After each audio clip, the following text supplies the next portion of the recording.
کسی کو نہیں خبر کہ آج کائنات کی آخری رات. پرندے واپس گئے ہوں گے اپنے درختوں پر، گھونسلوں پر، شیر اپنے ٹھکانوں پر، چیتے اپنے ٹھکانوں پر، بھیڑیے اپنے ٹھکانوں پر، بکریاں، اونٹ، گائے، بھینس اپنے اپنی جگہ پر.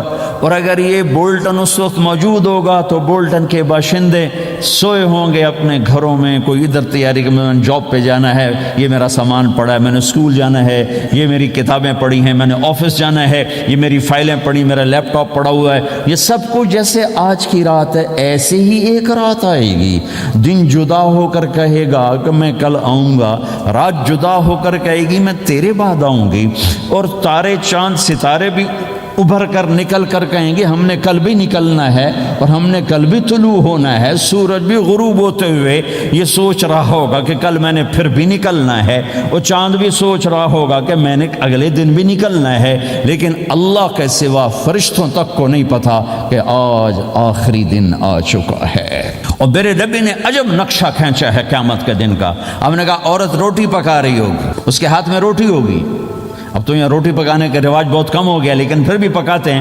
روٹی پکا رہی ہوگی، اس کے ہاتھ میں روٹی ہوگی، ابھی توے پہ ڈالنے جا رہی ہو. اور ایک چیز آپ کے ہاں بالکل نہیں ہے، ہمارے ہاں اب بھی ہے کہ وہ دہی کو اس میں سے مکھن نکالتے ہیں، دہی کو وہ کرش کرتے ہیں پھر اس میں سے مکھن نکال. یہ ہمارے گھروں میں ہوتا ہے، ہر گھر میں ہوتا ہے، خاص طور پر دیہاتوں میں. تو ایک عورت ایسے وہ اس دہی کو بلو کر کرش کر کے اس سے مکھن کا پیڑا یوں بنا رہی ہوگی اور بنا کر برتن میں ڈالنے کے لیے ایسے کر رہی ہوگی، ایسے کر رہی ہوگی. یہ تہذیب اب آپ تو سمجھ نہیں سکتے چونکہ آپ تو ادھر کے لوگ بن گئے. اب تو ہمارے دیہاتوں میں اب بھی یہ تہذیب ایسے کر رہی ہوگی، ایسے کر رہی ہوگی. اور پھر آپ نے فرمایا کہ ایک آدمی اپنے اونٹ کو چارہ ڈالنے کے لیے اس جگہ کو صاف کر رہا ہوگا کہ میں صبح ہو گئی ہے، میں اونٹ کو چارہ ڈالوں اور پھر میرا اونٹ کھائے، پھر اس کو لے کر میں کام پہ جاؤں. اور دکاندار جھاڑو دے کر اپنی سیٹ پہ بیٹھ چکا ہے اور گاہک انٹر ہوتا ہے اور اسے کہتا ہے کہ 10 میٹر مجھے کپڑا چاہیے، اور اس کے لیے یوں کپڑا ناپ رہا ہے، ناپ کے 10 میٹر، 5 میٹر، 4 میٹر، 2 میٹر پر اس نے یوں کینچی رکھی، کینچی یہاں ہے، اور اس نے جیب سے پیسے نکالے اور گننے لگا کہ میں نے اس کو 100 پاؤنڈ دینا ہے. وہ گننے میں لگا ہوا ہے، یہ کاٹنے میں لگا ہوا ہے. اور دور کھیت میں ایک آدمی ہل چلا رہا ہے اور ایک آدمی بیج ہاتھ میں لے کے یوں پھینکنے جا رہا ہے اور ایک آدمی پانی لگانے کے لیے اس پانی کو ڈائیورٹ کر رہا ہے. اور ادھر بازار میں جلدی لوگ بھاگے جا رہے ہیں، جاب والے ایک نوالا منہ میں ہے، ایک ہاتھ میں، اور بھاگے جا رہے ہیں. میں آج لیٹ ہو چکا ہوں، میرا جاب کا ٹائم جا رہا ہے، میرا اسکول کا ٹائم جا رہا ہے. یہ ایسا ہی ایک سما ہوگا.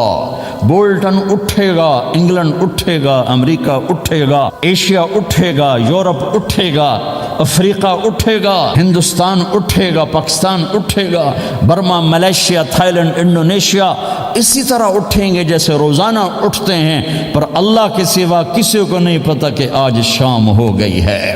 لہذا ایسے. اور ایک ماں چھوٹے بچے کو ناشتہ کرا رہی، جلدی سے اس کو اسکول لے جانا ہے، تو بریڈ اس کے ہاتھ میں، اس کے منہ میں ڈال، یہاں تک نوالا ہے، یہاں تک نوالا آیا ہے، یہاں تک نوالا آیا ہے. اور اس نے یہاں کینچی رکھی ہے، اس نے جیب سے نکال کر پیسے گننے شروع کیے. وہ پانی کو ڈائیورٹ کر رہا ہے، وہ یوں مٹھی بھر کے اپنا بیج پھینک رہا ہے، وہ اونٹ کے کھانے کی جگہ، گھاس چارہ کھانے کی جگہ کو صاف کر رہا ہے. دکاندار دکان کا شٹر اٹھا رہا ہے، ایک شٹر اٹھا کے بیٹھ چکا ہے، ایک دکان کے اندر جھاڑو دے رہا ہے، صفائی کر رہا ہے، اور ایک اپنے سودے گن رہا ہے، ایک اپنے پیسے گن رہا ہے. بادشاہ سلامت تاج پہن کر اپنے تخت کو چلنے کے لیے روانہ ہو رہے ہیں اور آگے پیچھے ان کے باڈی گارڈز کھڑے ہوئے ہیں اور وہ پورا اسکواڈ کھڑا ہوا ہے. اور ادھر بازار میں، کھیت میں، ہر چیز میں ایک رونق ہے، چہل پہلے. چڑیاں چوں چوں کر رہی ہیں، کوے کائیں کائیں کر رہے ہیں، فاختہ اڑ کے آ رہی، کبوتر اڑ کے آ رہے ہیں، چیل اڑ کے آ رہی، شیر نکلتا ہے شکار کے لیے، چڑیاں نکلتی ہیں دھانے کے لیے، سانپ نکلتا ہے چوہے کے لیے، چوہا نکلتا ہے اپنی غذا کے لیے، بلیاں نکلتی ہیں چھیچڑے کے لیے، کتے نکلتے ہیں ہڈیوں کے لیے، انسان نکلتا ہے روٹیوں کے لیے. کہ ایک دم فَإِذَا جَاءَتِ الطَّامَّةُ الْكُبْرَى، ایک دھماکہ ہوگا. ہائے ہائے، اور وہ کینچی والے کی کینچی یوں گر جائے گی، کپڑا یوں گر جائے گا، نوٹ والے کے ہاتھ سے نوٹ یوں بکھر جائیں گے، بٹوا یوں بکھر جائے گا، بیج والے کا ہاتھ یوں گرے گا، بیج وہیں گر جائے گا، نوالا بنانے والی کے ہاتھ میں نوالا بیٹے کے منہ تک نہیں جائے گا، یوں گر جائے گا، اور روٹی پکانے والے کے ہاتھ سے روٹی توے پر نہیں جائے گی، یوں گرے گی، توا وہ جائے گا، وہ جائے گی، معصوم بچے کو گود میں لے کر دودھ پلانے والی بچے کو یوں پھینکے گی اور بھاگے گی، لیکن آج نہ بچے نے بچنا ہے نہ ماں نے بچنا ہے، بوڑھے ماں باپ کو چھوڑ کے لوگ بھاگیں گے، بیویوں کو چھوڑ کے خامند بھاگیں گے، خامند کو چھوڑ کے بیوی بھاگے گی، دشمن کو دشمن یاد نہ رہے گا، یار کو یار یاد نہ رہے گا، اور ہندوستانی کو ہندوستان یاد نہ رہے گا، پاکستانی کو پاکستان یاد نہ رہے گا، وہ آواز ایک دم تیز ہوگی، تیز ہوگی، تیز ہوگی، تیز ہوگی، آواز کی شدت کانوں کے پردے پھاڑتی جا رہی، پر انسان بڑا سخت جان ہے، یہ نہیں مرے گا، پہلے جانور مریں گے، پہلے آسمان ٹوٹے گا، اذا السماء انشقت واذنت لربها وحقت واذا الارض مدت والقت ما فيها وتخلت واذنت لربها وحقت، وہ آسمان پھٹا، اذا الشمس كورت، وہ سورج ختم ہوا، واذا النجوم انكدرت، وہ ستارے جھڑ گئے، ٹوٹ گئے، واذا الجبال سيرت، پہاڑ ریت بن گئے، واذا العشار عطلت، جانور منہ اٹھا کے بھاگ پڑے، اذا السماء انفطرت، آسمان پھٹا، وَإِذَا الْكَوَاكِبُ انْتَثَرَتْ، ستارے ٹوٹے، وَإِذَا الْبِحَارُ فُجِّرَتْ، سمندروں میں آگ لگ گئی، وَإِذَا الْقُبُورُ بُعْثِرَتْ، قبریں اکھڑ گئیں، انسان ادھر بھاگا ادھر بھاگا، ہر چیز کو تباہ ہوتے دیکھ رہا ہے، پہاڑ ریت بن رہے ہیں، جنگلوں میں آگ لگ رہی ہے، سمندروں میں آگ لگ رہی ہے، آنکھوں کے سامنے سورج کو بکھرتا دیکھیں گے، اندھا ہوتا جہان، چاند ٹکڑے ٹکڑے، تارے ٹکڑے ٹکڑے، آسمان ٹکڑے ٹکڑے، اور ان کی ایسی سخت جانی، یہ سب دیکھیں گے۔ ان سارے مناظر کے بعد پھر میرے اللہ کی ایک خوفناک اسرافیل کی آواز آئی، اور سب، آج کوئی رونے والا نہیں ہے، آج کوئی کفن دینے والا نہیں ہے، آج کوئی قبر میں ڈالنے والا نہیں ہے، آج کوئی کندھا دینے والا نہیں ہے، آج سب کی اکٹھی موت ہے، آج سب ختم ہیں۔ پھر میرا رب پہلے آسمان کے فرشتوں کو موت دے گا، پھر دوسروں کو، پھر تیسرا آسمان، پھر چوتھا آسمان، پھر پانچواں آسمان، پھر چھٹا آسمان، پھر ساتواں آسمان، پھر اللہ تعالیٰ عرش کے فرشتوں کو موت دے گا، پھر اللہ تعالیٰ فرمائے گا جبریل میکائیل مر جائیں، تو اللہ تعالیٰ کا عرش سفارش کرے گا، یا اللہ جبریل میکائیل تو نہ مرے، ان کو تو بچا لے، تو اللہ تعالیٰ فرمائیں گے اسکت فقط کتبت الموت علی من کان تحت عرشی، خاموش رہو، میرے عرش کے نیچے سب نے مرنا ہے، جبریل مر جائے گا، میکائیل مر جائے گا، پھر اللہ پوچھے گا کون باقی ہے، تو وہ کہے گا یا اللہ اسرافیل جو پھونک رہا ہے وہ باقی ہے اور میں باقی ہوں، اللہ کہیں گے اسرافیل مر جائے، تو اسرافیل وہ جو ہاتھ میں لے کے پھونک مار رہے ہوں گے سور، وہ ان کے ہاتھوں سے گرے گا اور اسرافیل میں گرے گا، اور وہ سور یوں اڑتا ہوا اللہ کے عرش کے ساتھ جا کر ٹک جائے گا، پھر اللہ فرمائے گا کون باقی ہے، اب اسرائیل کی ٹانگیں کانپیں گی، سب کو موت کا ذائقہ چکھانے والا آج خود چکھنے لگا ہے، کون باقی، دھڑ دھڑ دھڑ دھڑ دھڑ دھڑ ٹانگیں، یا اللہ بس اب تو تیرا یہ غلام باقی ہے، باقی تو سب اتر گئے موت کے گھاٹ، تو میرا اللہ تعالیٰ کہے گا مت فَإِنَّكَ خَلْقٌ مِّن خَلْقِ، تو بھی مر جا، تو بھی میری ایک مخلوق ہے۔ او میرے بھائیو، اس مٹ جانے والی دنیا کے پیچھے اللہ کو ناراض نہ کرو، اس کی عزت بھی دھوکہ ہے، اس کی شہرت بھی دھوکہ ہے، اس کی دولت بھی دھوکہ ہے، اس کی حکومت بھی دھوکہ ہے، اس کا عروج بھی دھوکہ ہے، اس کا زوال بھی دھوکہ ہے، اس کی عزت بھی دھوکہ ہے، اس کی ذلت بھی دھوکہ ہے، اس کا مال بھی دھوکہ ہے، اور اس کا فخر غربت بھی دھوکہ ہے، اس کی زندگی بھی دھوکہ ہے، سب نظروں کا فریب ہے۔ حضرت علی کا فرمان ہے الناس النیام اذا ما تنتبہ، لوگ سوئے ہوئے ہیں، جب موت آئے گی تو آنکھ کھل جائے گی۔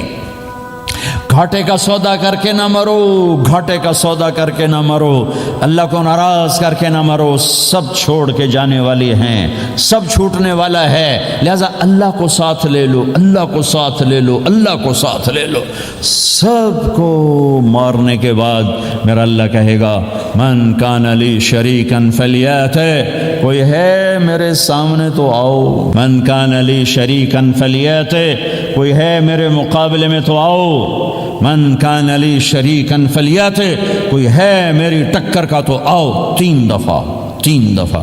پھر اللہ زمین آسمان کو ایک جھٹکا دے گا، پھر کہے گا انا الملک، میں بادشاہ ہوں، پھر دوسرا جھٹکا دے گا، پھر کہا انا القدوس السلام المومن، میں ہوں قدوس السلام مومن، پھر تیسرا جھٹکا دے گا، پھر کہے گا انا المہیمن العزیز الجبار المتکبر، میں ہوں متکبر، جبار، عزیز، مہیمن۔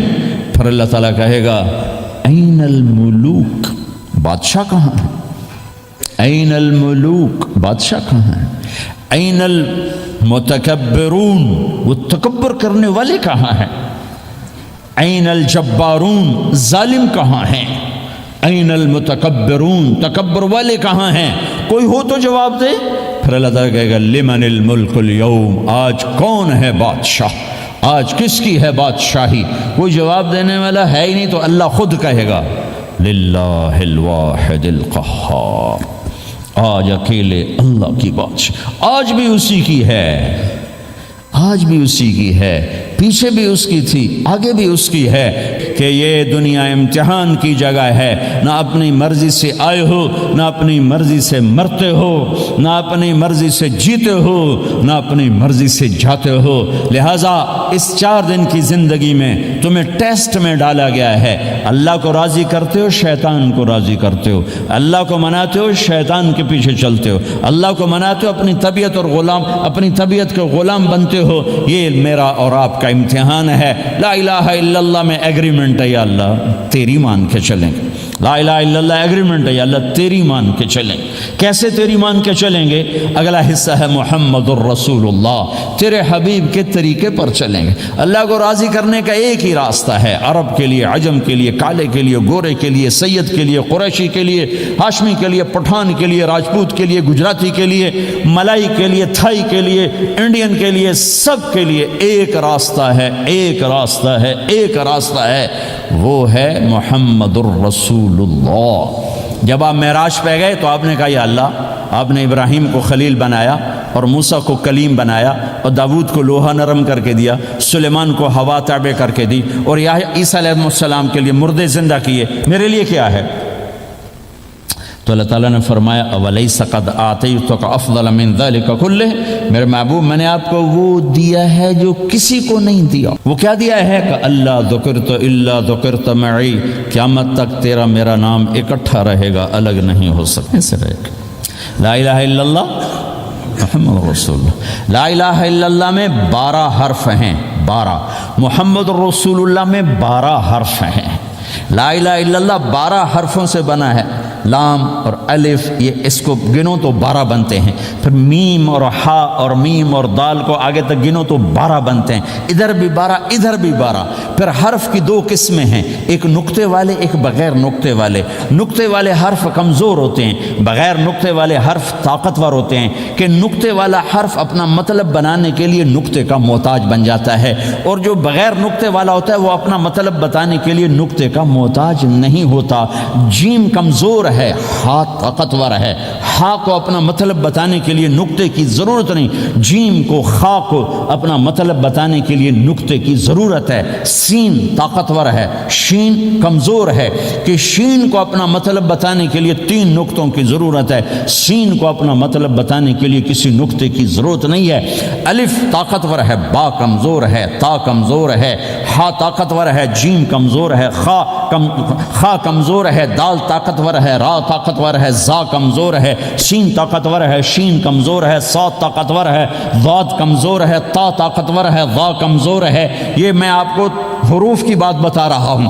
جب میرے اللہ نے اپنا کلمہ بنایا، پہلے اپنا نام منتخب کیا اللہ، تو اس میں کوئی حرف نقطے والا نہیں آیا، ٹھیک ہے، اللہ کوئی نقطے والا حرف ہے؟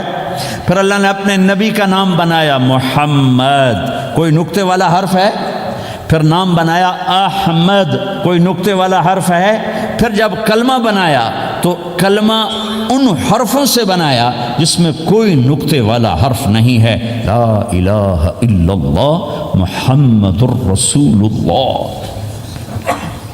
سارے خزانے اللہ کے ہاتھ میں، ساری عزتیں بلندیاں اللہ کے ہاتھ میں، جانے کا راستہ محمد الرسول اللہ، پہنچنے کا راستہ محمد الرسول اللہ، لینے کا راستہ محمد الرسول اللہ، جہنم سے بچنے کا راستہ محمد الرسول اللہ، جنت میں جانے کا راستہ محمد الرسول اللہ، دنیا کی برکتیں عزتیں سمیٹنے کا راستہ محمد الرسول اللہ، ذلتوں پستیوں سے بچنے کا راستہ محمد الرسول اللہ۔ میرے حبیب جنت کے لیے چابی ہیں، جہنم کے لیے تالا ہیں، عزت کے لیے چابی ہیں، ذلتوں کے لیے تالا ہیں، محبتوں کے لیے چابی ہیں، نفرتوں کے لیے تالا ہیں، اللہ کی رضا کے لیے وہ چابی ہیں اور اللہ کی ناراضگی کا وہ تالا ہیں۔ جو محمدی بن گیا، جو محمد مصطفیٰ صلی اللہ تعالی وسلم کی سیرت میں، ظاہر میں، باطن میں ڈل گیا، اللہ کا محبوب بن گیا، اللہ نے اپنا بنا لیا۔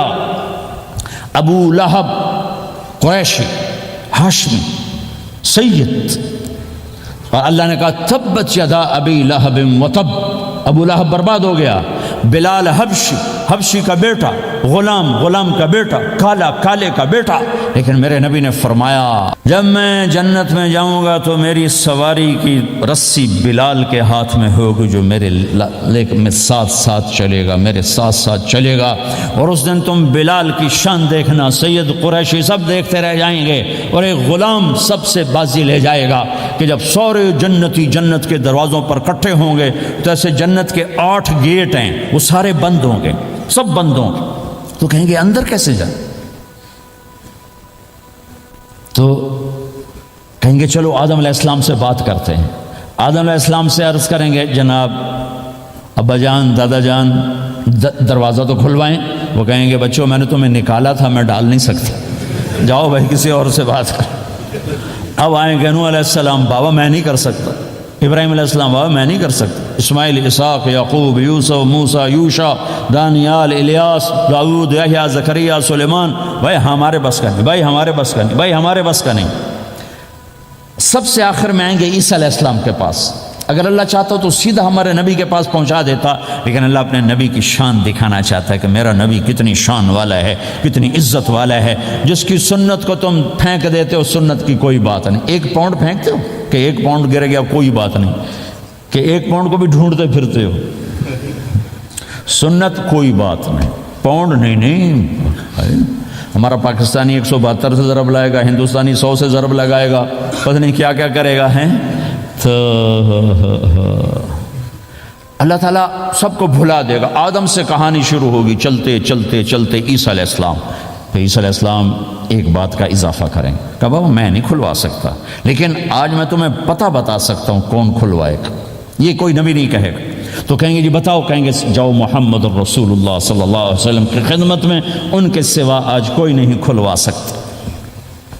سارا مجمع آئے گا، یا رسول اللہ، یا حبیب اللہ، یا نبی اللہ، تھک گئے ہم، جنت کے دروازے بند ہیں، دروازہ کھلوائیں، تو آپ کہیں گے انا لہو، ہاں میں ہی کھلواؤں گا، میں ہی کھلواؤں گا۔ پھر آپ نے فرمایا میں سب کے سامنے سجدہ کروں گا اللہ تعالیٰ، پھر اللہ تعالیٰ اپنی تعریف کا مجھے الہام کرے گا، میں اللہ کی تعریف کروں گا، جو ابھی مجھے بھی نہیں پتا کیا تعریف کروں گا، اس وقت اللہ تعالیٰ مجھے عطا کرے گا۔ پھر میرا اللہ کہے گا یا حبیبی یا محمد ارفع رأسک سل تعطا اشفع تشفع، اے میرے حبیب، اے میرے محبوب، سر اٹھا، سوال کر، پورا ہوگا، سفارش کر، مانی جائے گی۔ تو ہمارے نبی کہیں گے اللہ جنت کا دروازہ کھول، تو اللہ تعالیٰ فرمائیں گے اوپننگ سیریمنی تجھ سے ہو، تو اوپننگ کرے گا، پھر کھلے گا، ایسے نہیں کھل سکتا، میں تیار ہوں۔ تو جنت سے ایک سواری آئے گی اڑتے ہوئے اور ہیلی کاپٹر کی طرح لینڈ کرے گی اللہ کے نبی کے سامنے، تو آپ اس کے اوپر ایسے بیٹھ جائیں گے، تو اس کی جو رسی ہوتی ہے جس سے اس کو چلایا جاتا ہے، وہ رسی ایسے نیچے گر جائے گی، رسی کے نیچے گرنے کا مطلب ہے کہ اس سواری کو اللہ کے نبی نے خود نہیں چلانا، کوئی اور آئے گا جو رسی پکڑ کے چلے گا۔ اب اللہ کے نبی کی سواری کی رسی پکڑ کے چلنا یہ کوئی چھوٹا آنر تو ہے نہیں، لہٰذا سب یوں دیکھیں گے بھئی، چونکہ وہ خالی اس سے سب کو پتہ چل جائے گا کہ کوئی آئے گا، ورنہ اللہ کے نبی کے ہاتھ میں رہتی ایسے گئی، تو لہٰذا سب ایسے کون کون کون کون آئے گا بھائی، کون آئے گا بھائی؟ شاید ابو بکر آئیں، اپنی طرف سے کہہ رہا ہوں، شاید عمر آئیں، عثمان آئیں، علی آئیں، نہیں، بیٹے آئیں گے، حسن حسین آئیں گے، کتنے سوال اٹھ سکتے ہیں، جعفر آئیں گے، حمزہ آئیں گے، عباس آئیں گے، سب اس حیرانی میں ہوں گے، اور سب کی نظریں ایسے ایسے ہوں گی کہ میرے اللہ کا فرمان ہوگا بلال حبشی کو لایا جائے، یہ رسی اس کو پکڑائی جائے۔ بلال رضی اللہ تعالیٰ عنہ اللہ کے نبی کی سواری کی رسی پکڑ کر چلیں گے، اور آپ نے فرمایا میں سب سے پہلے جنت کے دروازے پر دستک دوں گا، فَأُقَعْقِعَهَا فَيُفْتَحُ لِي، میرے لیے دروازے پر دستک دوں گا تو اندر سے آواز آئے گی، کون؟ میں کہوں گا محمد الرسول اللہ، وہ کہیں گے یا رسول اللہ حکم تھا آپ کے بغیر دروازہ نہ کھلے، میں کھولوں، میرے لیے کھلے گا، میں اندر جاؤں گا۔ تو آپ نے فرمایا میرے ساتھ میری امت کے غریب لوگ پہلے پہلے میرے ساتھ جنت میں داخل، میری امت کے غریب لوگ پہلے پہلے میرے ساتھ جنت میں داخل ہوں۔ پھر آپ نے ایک عجیب بات فرمائی کہ میں دیکھوں گا کچھ عورتیں مجھ سے آگے نکل جائیں، کچھ عورتیں مجھ سے آگے نکل جائیں، تو میں ان کو حیران ہو کر پوچھوں گا تم کون ہو جو اپنے نبی سے آگے جا رہی ہو؟ وہ کہیں گے یا رسول اللہ ہم وہ ہیں جو جوانی میں بیوہ ہو گئیں اور اپنے بچوں کی خاطر دوسری شادی نہ کی، ان کی تربیت کے لیے دوسری شادی نہ کی، اور اپنے جذبات کو سینے میں دبا کے سو گئیں، ہم وہ ہیں۔ تو اللہ کے نبی نے فرمایا وہ مجھ سے بھی آگے گزر کے جائیں گے۔ ہمارے معاشرے میں کوئی بچی بیوہ ہو جائے، طلاق ہو جائے تو وہ ایک بوجھ بن جاتی، تو میرے نبی نے فرمایا تمہیں وہ صدقہ بتاؤں جس سے بڑھ کر کوئی صدقہ ہی نہیں ہے، آپ نے فرمایا کہ میں تمہیں وہ صدقہ بتاؤں جس سے بڑھ کے کوئی صدقہ نہیں ہے۔ تو انہوں نے کہا جی وہ کیا؟ کہا الابنۃ المردودہ، جس کی بیٹی کو طلاق ہو گئی یا جوانی میں بیوہ ہو گئی اور لوٹ کے ماں باپ کے پاس آ گئی، اس پہ خرچ کرنا سب سے بڑا صدقہ۔ چونکہ ماں باپ بھی تنگ پڑ جاتے ہیں اور بھائی تو پہلے ہی کہتے ہیں کہاں مصیبت سر پہ آ پڑی ہے، تو میرے نبی نے اس کو کور کرنے کے لیے، کیونکہ زندگی تو حادثات کا نام ہے، ہوتے رہتے ہیں، تو میرے نبی نے فرمایا سب سے اعلیٰ درجے کا صدقہ ہے اس بچی پہ خرچ کرنا جو طلاق ہو کے گھر واپس آ جائے یا بیوہ ہو کے گھر واپس آ جائے، اس پہ خرچ کرنا سب سے اعلیٰ درجے کا خرچ ہے۔ تو ان کی یہ قربانی کہ وہ اللہ کے نبی نے فرمایا مجھ سے بھی آگے آگے جا رہی ہوں۔ آپ نے فرمایا جنت کی چابی میرے ہاتھ میں ہے، اللہ کا جھنڈا میرے ہاتھ میں ہے، کوئی نبی جنت میں جا نہیں سکتا جب تک میرا قدم نہ پڑ جائے، اور کوئی امت جنت میں جا نہیں سکتی جب تک میری امت نہ چلی جائے۔ تو بھائیو اللہ کے خزانوں تک پہنچنے کا راستہ ہے محمد الرسول اللہ، اور چونکہ قیامت تک آپ نے نمونہ بندہ تھا تو اللہ نے اپنے نبی کی زندگی کی ہر شے محفوظ کر، کوئی چیز چھپی نہیں ہے۔ آپ کے جسم مبارک سے نکلا ہوا ہر عمل 1435واں سال شروع ہو چکا ہے، محفوظ ہے، مکتوب ہے، موجود ہے۔ کسی نبی کا حلیہ ایسے موجود نہیں جیسے ہمارے نبی کا حلیہ موجود ہے۔ آپ چلتے کیسے تھے؟ یمشی تکفین، آپ چلتے تھے کہ جیسے کوئی آدمی اوپر سے نیچے آ رہا، تھوڑا سا آگے جھک کے چلتا ہے، اور آپ چلتے تھے کہ آپ کے پاؤں کا چلنے کا فاصلہ، قدم سے قدم فاصلہ چھوٹا ہوتا تھا، اور چال میں تیزی ہوتی تھی، چال میں تیزی، فاصلہ تھوڑا، اس طرح آپ چلتے تھے۔ آپ کے دیکھنے کا انداز کیا تھا؟ یہ جل نظرہ الملاحظہ، یوں دیکھتے تھے، شرم کی وجہ سے نظر نہیں اٹھاتے تھے مردوں میں بیٹھ کر، کبھی کبھی یوں آنکھ اٹھاتے تھے تو پھر کسی میں جرت نہیں ہوتی تھی کہ آپ کی آنکھوں میں آنکھیں ڈال کے دیکھ سکے، پھر سارے یوں ہو جاتے تھے، صرف 2 آدمی آپ کو دیکھ سکتے تھے۔ اس وقت جب آپ کی نظر اوپر ہوتی تھی تو 2 آدمی آپ کو دیکھ سکتے تھے، ایک ابو بکر اور ایک عمر، بس۔ آپ مسجد میں داخل ہوئے، آپ کے ادھر ابو بکر تھے، ادھر عمر تھے، سامنے مجمع تھا، آپ نے یوں ابو بکر کو پکڑا، یوں عمر کو پکڑا، یوں ان کے دونوں کے ہاتھ پکڑ کا، مجھے دیکھ رہے ہو؟ ہاکذا نحشر یوم القیامہ، قیامت کے دن ہم تینوں یوں اٹھائے جائیں گے کہ میرے دائیں طرف ابو بکر ہوگا اور میرے بائیں طرف عمر ہوگا، اور ہم تینوں یوں اپنی قبروں سے نکلیں گے۔ زندگی کی ہر شے کیوں باقی ہے؟ یہ تو میں ادائیں چھوڑو، میرے نبی کی 9 بکریاں تھیں، 1 بکرا تھا، لبے ان کے نام اگر نہ ہوں تو کوئی ہماری شریعت میں فرق پڑتا ہے، لیکن میرے نبی کی بکریوں کے نام بھی ہم تک پہنچیں۔ ایک کا نام تھا عجوہ، ایک کا نام تھا سقیہ، ایک کا نام تھا برکہ، ایک کا نام تھا ورثہ، ایک کا نام تھا زمزم، ایک کا نام تھا اطلال، ایک کا نام تھا اطراف، ایک کا نام تھا قمرا، غیثاء، یہ میرے نبی کی بکریوں کے نام ہیں۔ اور بکرا تھا اس کا نام تھا یم، عجوہ، سقیہ، زمزم، برکہ، ورثہ، اطلال، اطراف، غیثاء، قمراء۔ اور اس میں آپ کی بکری قمراء آپ کی زندگی میں مر گئی تھی، اتنی ڈیٹیل بھی موجود ہے۔ آپ کے دو گدھے تھے، ایک کا نام تھا عفیر، ایک کا نام تھا یعفور۔ جس دن آپ کا انتقال ہوا، یعفور پورے مدینے کی گلیوں میں روتا پھر رہا تھا، وہ چیختا پھر رہا تھا، یہاں تک کہ کنویں میں چھلانگ لگائی اور مر گیا۔ آپ کی 4 اونٹنیاں تھیں، عزبا، شہبا، جدعا، قصوا۔ اس میں جو آپ کی اونٹنی عزبا تھی، ادھر آپ کا انتقال ہوا اور ادھر اس نے بیٹھے بیٹھے رونا شروع کر دیا، اور چارہ بھی چھوڑ دیا، پانی بھی چھوڑ دیا، اور بیٹھے بیٹھے بھوکی پیاسی مر گئی۔ چارہ نہیں کھایا، پانی نہیں پیا۔ آپ کے 2 خچر تھے، ایک کا نام تھا دلدل، ایک کا نام تھا فضہ۔ آپ کے 2 اونٹ تھے، ایک کا نام تھا عسکر، ایک کا نام تھا ثعلب۔ گھوڑے آپ نے بہت رکھے، آئے گئے، ورد، یعصوب، یعبوب، مرتجل، لزاز، طراز، ثقب، سبحہ، ورد، یہ سجل، یہ میرے نبی کے خوبصورت عالی شان گھوڑے ہیں۔ گھوڑوں کے نام بھی ہم تک آئے ہوئے ہیں۔ میرے نبی کا نسب اگر ہمیں نہ معلوم ہو تو ہماری شریعت میں کیا فرق پڑتا ہے، لیکن آدم علیہ السلام تک اللہ تعالیٰ نے اپنے حبیب کا نسب پیڑھی کو سلامت رکھا ہوا ہے۔ محمد بن عبداللہ بن عبد المطلب بن ہاشم بن عبد مناف بن قصی بن کلاب بن مرہ بن کعب بن لوی بن غالب بن فہر بن مالک بن نضر بن کنانہ بن خزیمہ بن مدرکہ بن الیاس بن مدر بن نزار بن معد بن عدنان بن اود بن حمیصہ بن سلامان بن عوز بن بوز بن قموال بن عبی بن عوام بن ناشد بن حزا بن بلداس بن یدلاف بن طابخ بن جاحم بن ناحش بن ماخی بن عیفی بن عبقر بن عبید بن الدعاء بن حمدان بن سنبر بن یثربی بن یحزن بن یلحن بن ارعوا بن عید بن ذیشان بن عیسر بن اقناد بن ایہام بن مقصر بن ناحد بن زار بن سمی بن مزی بن عوض بن عرام بن قیدار بن اسماعیل بن ابراہیم بن آذر بن ناحور بن سروج بن رعو بن فائل بن عابر بن ارفخشاد بن سام بن نوح بن لامک بن متوشال بن ادریس بن یرد بن ملہلیل بن قینان بن آنوش بن شیسر بن آدم علیہ السلام۔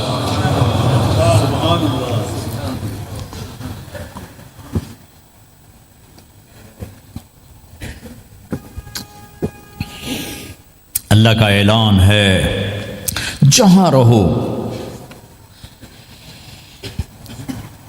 اللہ کے نبی کے طریقوں کو پکڑ کے رہو۔ اللہ تعالیٰ تک پہنچنے کا بس ایک ہی راستہ ہے، ایک ہی راستہ ہے، وہ ہے جناب رسول اللہ صلی اللہ تعالی علیہ وسلم کی مبارک زندگی۔ نقل مار لو، نقل مارنے سے پاس ہو نہیں جاتے لوگ۔ ہمارے انڈیا پاکستان میں خوب نقل چلتی ہے، وہ نقل لگاتے ہیں، پاس ہو جاتے ہیں۔ میں بھی ذمہ داروں کی اولاد، پڑھنے کا شوق نہیں تھا، ہمیشہ نقل مار کے ہی پاس ہوئے، کیونکہ پڑھنے کا شوق ہی نہیں تھا۔ ماں باپ نے ڈنڈا چڑھا دیا کہ ڈاکٹر بنانا ہے۔ مجھے کبھی زندگی بھر شوق نہیں ہوا کہ میں نے ڈاکٹر بننا ہے۔ بھائیو، اپنے نبی کی نقل اتار، اللہ پاس کر دے گا۔ اس نے ایک چنا ہے جس کو حبیب بنایا ہے۔ 10,000 سال کا پروسیس ہوا اور اس میں سے محمد مصطفیٰ صلی اللہ علیہ وسلم کی ہستی کو وجود ملا۔ آپ کو آنے میں اتنا زمانہ چاہیے تھا کہ اعلیٰ سے اعلیٰ چیز کے بننے میں دیر لگتی ہے، تو کائنات 10,000 سال گھومی اور تب جا کر میرے حبیب مصطفیٰ صلی اللہ تعالی علیہ وسلم کو اللہ تعالیٰ نے وجود بخشا۔ سب سے عالی نسب، سب سے عالی خاندان، سب سے عالی صفات۔ اب اللہ کے خزانوں سے لینے کا راستہ پاؤنڈ نہیں، ڈالر نہیں ہے، تجارت نہیں ہے۔ اللہ سے لینے کا راستہ میرے نبی کا طریقہ ہے۔ تجارت میں ہو، زراعت میں ہو، جاب میں ہو، کھیتی باڑی میں ہو، میرے نبی کا طریقہ ایک مسجد کا ہے، نماز۔ 5 وقت کی نماز یہ میرے نبی کی آنکھوں کی ٹھنڈک ہے۔ 5 وقت کی نماز اس امت کی شان پہچان ہے، اور اللہ تعالیٰ نے پہلی امتوں پر اتنی بڑی مشقت ڈالی کہ ان کی نماز مسجد کے علاوہ کہیں نہیں ہوتی تھی، مسجد میں ہی ہوتی تھی۔ ہمارے لیے کتنی آسانی کر دی، جاب میں ہے مصلی بچھا نماز پڑھ، چلو مصلی بھی کوئی نہیں، زمین دیکھ اس پر کوئی گندگی تو کوئی نہیں ہے، بس زمین بھی تیرے لیے پاک ہے، چل نماز پڑھ۔ اور آسانی کر دی، پانی کوئی نہیں ہے، کوئی بات نہیں، مٹی میں ہاتھ مار، منہ پہ مل، پھر ایک ہاتھ مار، یوں کر، چل نماز پڑھ، میں تیری قبول کروں گا۔ یہ کسی امت کے ساتھ یہ نہیں ہوا، انہیں وضو ہی کرنا تھا چاہے پانی 50 میل پر موجود ہو، اور ہمارے لیے پانی کوئی نہیں ہے، چلو تیمم، مٹی میں ہاتھ ہمارا یوں کیا، پھر ہاتھ ہمارا ایک یوں کیا ایک یوں کیا، چل بھائی اللہ اکبر قبول۔ عمار بن یاسر رضی اللہ تعالیٰ عنہ سفر میں تھے، ان کو نہانے کی ضرورت ہو گئی، نائٹ فال ہو گیا، تو انہوں نے سوچا کہ ویسے تو آدمی کو وضو کی ضرورت ہوتی ہے تو خالی منہ پہ ہاتھ مارا اور یوں کونیوں تک، لیکن مجھے تو غسل کی ضرورت ہے، تو خالی اس سے تو کافی نہیں ہوگا، تو انہوں نے کپڑے اتارے، اکیلے تھے، ریت کے اوپر کبھی یوں لیٹے کبھی یوں لیٹے کبھی یوں لیٹے، 3-4 دفعہ یوں اور یوں رول ہوتے ہوتے پھر انہوں نے نماز پڑھی۔ آئے اللہ کے نبی کی بارگاہ میں، یا رسول اللہ مجھے رات کو نہانے کی ضرورت پڑ گئی، تو میں نے کہا وضو کے لیے تو خالی یہ 2 دفعہ کرنا کافی ہے، تو یہ تو نہانا تھا، تو میں تو ریت میں خوب رول ہوتا رہا۔ میرے نبی نے انما یکفی کا ضربتان، ارے سیدھے بندے عمار، اس کے لیے بھی اتنا ہی کافی تھا کہ تو یوں کرتا اور یوں کرتا اور تو پاک ہو جاتا۔ اللہ نے اس نبی کے طفیل، اس محبوب مصطفیٰ صلی اللہ علیہ وسلم کے طفیل، اللہ نے کیا کیا سہولتیں اور آسانیاں ہمیں عطا فرمائی۔ پھر نماز 4 کی 2 رکعت کر دی کہ تم مسافر ہو 2 پڑھو، روزے میں سفر میں روزہ معاف کر دیا، بعد میں رکھ لینا، بعد میں رکھ لینا، قضا کرنے کا حکم، بالکل چھوڑنے کا نہیں، اور کہا کہ بھائی مریض ہو چھوڑ دو، مسافر ہو چھوڑ دو، اور نماز 2 رکعت کر دو، سنتیں چھوڑ دو۔ ابن عمر رضی اللہ تعالیٰ عنہ بیٹھے تھے تو انہوں نے 2 رکعت پڑھ کے بیٹھ گئے، تو ان کے خادم نے کہا سنتیں نفل نہیں پڑھو گے؟ کہا اگر پڑھنا تو 4 فرض پڑھتا میں، میرے اللہ نے معافی دے دی تو میں کیوں پڑھوں؟ میرے نبی نے سفر میں سنتیں نہیں پڑھی کبھی، اپنی امت کو سہولت دینے، فجر کی سنتیں 2 پڑھتے تھے، اس کے علاوہ سنتیں نہیں پڑھی تاکہ میری امت کو سہولت ہو، آسانی ہو۔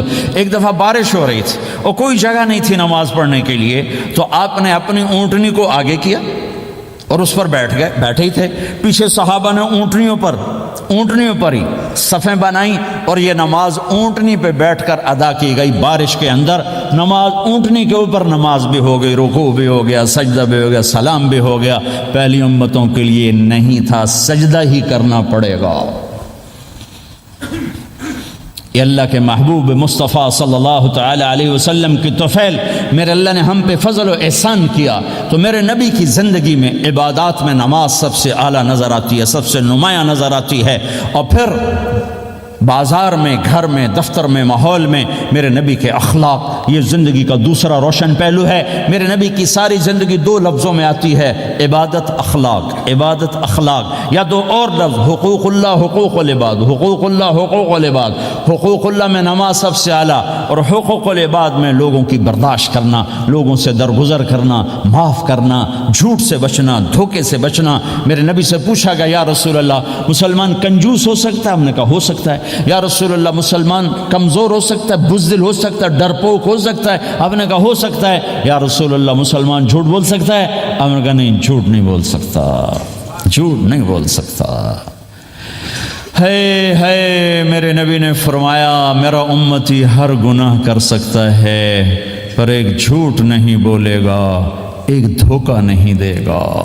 لیکن پوری دنیا میں سب سے زیادہ جھوٹ بولنے والا اور دھوکہ دینے والا وہ اس امت کا فرد بن چکا ہے۔ سب سے زیادہ دھوکہ دینے والے ہم بن گئے، سب سے زیادہ جھوٹ بولنے والے ہم بن گئے۔ اور میرے نبی نے فرمایا تھا کہ مسلمان جھوٹ نہیں بولتا، دھوکہ نہیں دیتا، ہر گناہ کر سکتا ہے، جھوٹ نہیں بولے گا، دھوکہ نہیں دے گا۔ یہ میرے نبی کی زندگی کا دوسرا پہلو ہے کہ سچائی پہ جمو۔ چند پیسے بچانے کے لیے جھوٹ بولنا، ٹیکس بچانے کے لیے جھوٹ بولنا، کتنے پاؤنڈ بچا لوگ؟ ادھر تمہارے سامنے سچ روشن کھڑا ہوا ہے. میرے نبی نے کہا الصدق ینجی والکذب یہلک. ادھر جھوٹ کھڑا ہے، ادھر جھوٹ کے ساتھ 4 پاؤنڈ بچیں گے، ادھر سچ کے ساتھ اللہ ملے گا، لے لو جو لینا ہے لے لو. ہاں، الا لعنت اللہ علی الکاذبین، جھوٹوں پہ اللہ کی لعنت.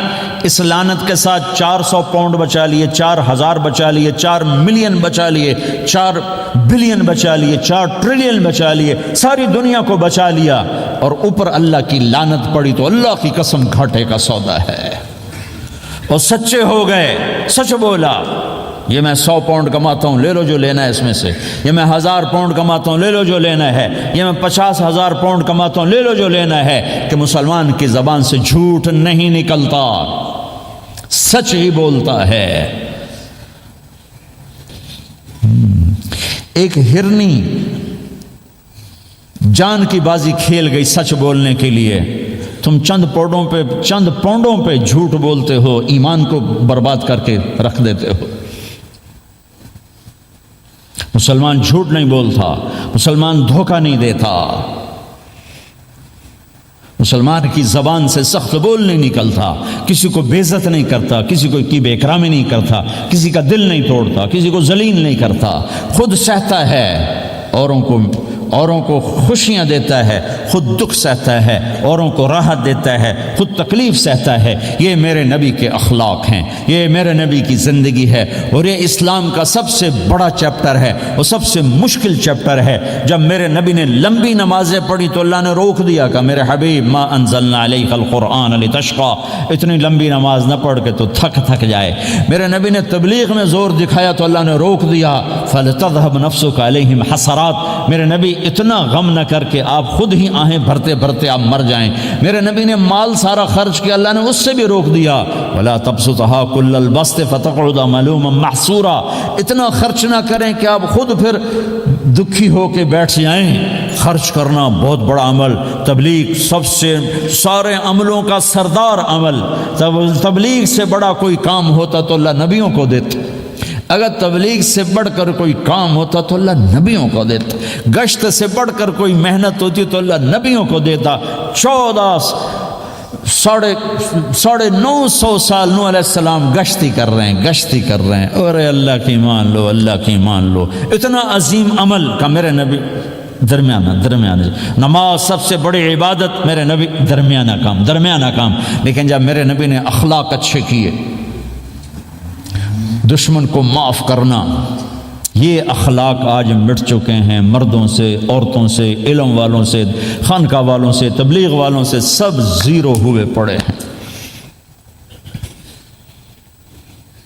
جب تک یہ اخلاق زندہ نہیں ہوتے، اسلامی زندگی قائم نہیں ہو سکتی، اسلامی معاشرت قائم نہیں ہو سکتی. اور دین 2 چیزوں سے آگے پھیلتا ہے، ایک دعوت اور ایک اخلاق. دعوت اور اخلاق. دعوت نہیں ہوگی تو اخلاق وہیں پڑے رہ جائیں گے. اخلاق نہیں ہوں گے تو دعوت کوئی قبول نہیں کرے. میرے نبی نے کتنے معجزے دکھائے مکے میں، نہیں کلمہ پڑھا. بدر میں ان کے 70 مارے گئے، فرشتوں کو دیکھا، جبریل کے گھوڑے کی آواز سنی، کلمہ نہیں پڑھا. خندق میں شکست ہوئی، کلمہ نہیں پڑھا. پانی نکلتے دیکھا انگلیوں سے، کلمہ نہیں پڑھا. ایک بکرے کا ایک بازو پکایا، ایک بازو بکرے کا، ایک اگلا جو بازو ہوتا، اور 40 آدمیوں نے کھانا کھایا اور ایک بوٹی کم نہیں ہوئی. کلمہ نہیں پڑھا. لیکن جب میرے نبی نے کہا جاؤ معاف کیا تو سارے ہی کلمہ پڑھ گئے کہ واقعہ یہ اخلاق نبی کے ہو سکتے. حنین کی جنگ میں جب بھاگے لوگ، شکست ہوئی تو ایک صحابی کا بھاگتے ہوئے پاؤں ہمارے نبی کے پاؤں پر آیا. اور جوتا سخت تھا تو آپ نے کہا اوجعتنی، اور آپ کے ہاتھ میں چھڑی تھی، آپ نے اس کو یوں ماری، کہا اوجعتنی، ارے تو نے مجھے کتنا زیادہ درد پہنچایا، دکھ پہنچایا. وہ بیچارے پگھل کے رہ گئے اور پریشان ہو گئے. اور فرماتے ہیں سارا دن میں پریشان، ساری رات پریشان کہ اللہ کے نبی کو میں نے تکلیف پہنچائی، اب میرا کیا بنے گا. اگلا دن ہوا تو اعلان ہو رہا تھا بھائی جس کا پاؤں نبی کے پاؤں پہ آیا تھا اس کو اللہ کے نبی بلا رہے ہیں. تو صحابی کہنے لگے میں نے سمجھا بس اب میری تو دنیا بھی گئی اور آخرت بھی گئی، اب میرے اوپر کیس بنے گا اور مجھے ڈانٹ ڈپٹ بھی ہوگی، میرا کتنا بڑا گھاٹا نقصان ہوگا۔ یہ حاضر ہوئے ڈرتے ڈرتے، تو آپ نے فرمایا میرے بھائی کل میں نے تمہیں چھڑی ماری تھی، وہ مجھے معاف کر دینا، اور یہ 80 اونٹ تمہیں ہدیہ دیتا ہوں، 80 کیملز یعنی 80 پراڈو، 80 رینج روور کا یہ میری طرف سے تمہیں ہدیہ ہے۔ وہ حیران پریشان، یہ میرے نبی کے اخلاق ہیں، یہ میرے نبی کے اخلاق ہیں۔ کانٹے بچھانے والی نے 4 دن آنا چھوڑ دیا، بیمار ہو گئی تھی، تو آپ نے کہا کیا بات ہے، وہ ہمارے راستے میں اب کانٹے کوئی نہیں ہیں؟ کہا یہ وہ بیمار پڑی ہے جو کانٹے بچھاتے تھے۔ تو آپ اس کے گھر چلے گئے، ماں جی خیریت تو ہے، آپ ٹھیک تو ہیں؟ کہا بیٹا مجھے کلمہ پڑھا دے، بس تیرے اخلاق نے مجھے فتح کر لیا ہے۔ میرے بھائیوں یہ چیپٹر بھول چکے ہیں، بھول چکے ہیں، بھول چکے ہیں۔ جب تک یہ چیپٹر زندہ نہیں ہوگا، زندگی اسلامی نہیں بنے گی، معاشرہ اسلامی نہیں بنے گا، اور آگے قوموں کے لیے اسلام کا دروازہ نہیں کھلے گا۔ ہمیں معاف کرنا آتا ہو، ہمیں گالی دینے والے کو دعا دینا آتا ہو، غیبت کرنے والے کی تعریف آتی ہو، اور غیبت کرنے سے، غیبت سننے سے اپنے آپ کو ایسے بچاؤ جیسے زہر سے بچاتے ہو، اسے آگ سے بچاتے ہو۔ ایک دوسرے کو نفرت کا بول نہ بولو، ورنہ ساری زندگی تباہ و برباد ہو جائے گی۔ میرے رب کی قسم، میرے نبی نے کہا ایک زبان کا بول انسان بولتا ہے اور جہنم کی گہرائیوں میں گر جاتا ہے، اور ایک زبان کا بول انسان بولتا ہے اور جنت کے درجات پر چڑھ جاتا ہے۔ یہ زبان بہت طاقتور چیز ہے، میں ہر بیان میں اس کو دہرا رہا ہوں کہ جتنا یہ عمل ختم ہو چکا ہے اتنا کوئی عمل بھی نہیں ختم ہوا ہے۔ میرے نبی نے فرمایا معاذ تمہیں سارے دین کا خلاصہ بتاؤں؟ معاذ الا انبئک بملاک ھذا کلہ، میں تمہیں پورے دین کا خلاصہ بتاؤں؟ کون معاذ؟ کون معاذ جس کے ہاتھ میں علماء کا جھنڈا ہوگا؟ کون معاذ؟ میں ابھی مئی میں ان کے اردن اجتماع میں گیا، آگے ان کے اربد میں گئے، آگے وہاں ان کا مقبرہ ہے 18 کلومیٹر۔ میں گیا کمرے میں داخل ہوا تو سارا کمرہ خوشبو سے مہک رہا تھا، اور مجھے ایک شخص نے بتایا یہ خوشبو 24 گھنٹے یہاں آتی رہتی ہے۔ جن کو 18 ہجری میں انتقال ہوا، 1417 سال ہو گئے مرے ہوئے، اور قبر سے خوشبو آ رہی، خوشبو آ رہی، خوشبو آ رہی۔ اس آدمی کو سمجھایا کیسے اور بتایا کیا؟ معاذ تمہیں سارے دین کا خلاصہ بتاؤں؟ کہ جی بتائیں۔ تو آپ نے یوں کیا، اپنی زبان نکالی اور اس کو پکڑا انگلی سے، پھینکا، کف ھذا، معاذ اس زبان پہ قابو پا جا، یہ پورا دین ہے۔ یہ زبان آج کھل گئی ہے، کھل گئی ہے۔ حضرت لقمان علیہ السلام کا فرمان ہے بیٹا میں چپ رہنے پہ کبھی نہیں پچھتایا، میں ہمیشہ اپنے بول پہ پچھتایا ہوں۔ معاذ نے کہا یا رسول اللہ زبان کے بول پہ پکڑ ہوگی؟ کہ تیرا بھلا ہو جائے معاذ، سب سے زیادہ جہنم میں دھکا دینے والی زبان ہوگی۔ تو بھائیو نبی کے اخلاق میں 2 چیزیں لے لو، ایک زبان سے کسی کو دکھ نہ دو، ایک دل میں کسی کا بغض نہ رکھو۔ اللہ کی قسم بغیر حساب کتاب کے جنت میں جاؤ گے۔ بڑے بڑے جنید بغدادی اور بڑے بڑے معرفت والے تمہیں دیکھتے رہ جائیں گے، تمہاری رفتار اتنی تیز ہوگی کہ تمہیں وہی پکڑ سکے گا جس کا یہ 2 عمل تم سے زیادہ اچھا ہوگا۔ جس روڈ پہ رش ہو تو آپ وہاں سے گاڑی ہٹا لیتے ہو کہ ادھر نہیں جانا، ادھر رش ہے، وہ سائن وغیرہ آپ کو آ جاتے ہیں کہ بھائی ادھر بلاک ہے، ادھر نہیں جانا، ادھر جانا ہے۔ تو جہاں روڈ پہ رش ہوتا ہے تو قیمتی سے قیمتی گاڑی کی رفتار بھی آہستہ ہو جاتی ہے، اور جہاں روڈ خالی ہوتا ہے تو پرانی گاڑی بھی بھاگے جا رہی ہوتی ہے۔ ہمارے یہاں پرانی گاڑی ہوتی ہے نا، پرانی بسوں کے پیچھے لکھا ہوتا ہے نہ انجن کی خوبی نہ ڈرائیور کا کمال، خدا کے سہارے چلی جا رہی ہے۔ اور جس کے پاس ایسی گاڑی ہو نہ انجن کی خوبی نہ ڈرائیور کا کمال، تو اگر اس کو روڈ خالی مل جائے تو وہ تو مرسیڈیز والے سے پہلے پہنچے گا، رینج روور والے سے پہلے پہنچے گا، بینٹلی والے سے پہلے پہنچے گا، رولز رائس والے سے پہلے پہنچے گا، جو وہ تو پھنسی کھڑی اور اس کا روڈ ہی خالی ہے۔ تو میرے بھائیوں یہ میں ایک مثال دیتا ہوں، عبادات کی روڈ پہ بہت رش ہے، نمازی بے شمار ہیں، روزے دار بے شمار ہیں، عمرے والے بے شمار ہیں، حج والے بے شمار ہیں، اور تہجد گزار بے شمار ہیں، علماء بے شمار ہیں، حافظ بے شمار ہیں، ذکر والے بے شمار ہیں، بہت رش ہے، تبلیغ والے بے شمار ہیں، لیکن جو اخلاق والا روڈ ہے نا یہ خالی پڑا ہے۔ اس پہ موٹر سوزوکی پہ چڑھ کے آ جاؤ تو سب سے آگے نکل جاؤ، سائیکل پہ چڑھ کے آ جاؤ تو سب سے آگے نکل جاؤ، کہ روڈ ہی خالی ہے، اخلاق کا روڈ خالی ہے۔ غصے کو پینا، دکھ دینے والے کے سامنے، درد دینے والے کو خوشیاں دینا، گالی دینے والے کو دعا دینا، کرو تو صحیح۔ میرے رب کی قسم اس میں وہ لذت ہے کہ ساری دنیا کی لذتیں تمہیں بھول جائیں گی اگر یہ لذت تمہیں مل گئی۔ پی جا ایام کی تلخی کو بھی ہنس کے ناصر، غم کے سہنے میں بھی قدرت نے مزہ رکھا ہے۔ اپنے لہو کے گھونٹ پی، زخم پہ زخم کھا کے جی، آہ نہ کر لبوں کو سی، عشق ہے دل لگی نہیں، سینے پہ تیر کھائے جا، آگے قدم بڑھائے جا، یعنی زبان حال سے کہہ دے کہ ہاں ستائے جا۔ آج اخلاق کوئی نہیں ہے، میں تو روتا پھرتا ہوں۔ تبلیغ میں نکلو نکلو نکلو، خانقاہوں میں ذکر ذکر ذکر، اور مدرسوں میں فقہ فقہ فقہ۔ کوئی تو اس سبب کو بھی، یا اور بھی دکھ ہیں زمانے میں محبت کے سوا، راحتیں اور بھی ہیں وصل کی راحت کے سوا۔ جس دن امت کے اخلاق زندہ ہوئے آپ اسلام کی بہار دیکھو گے۔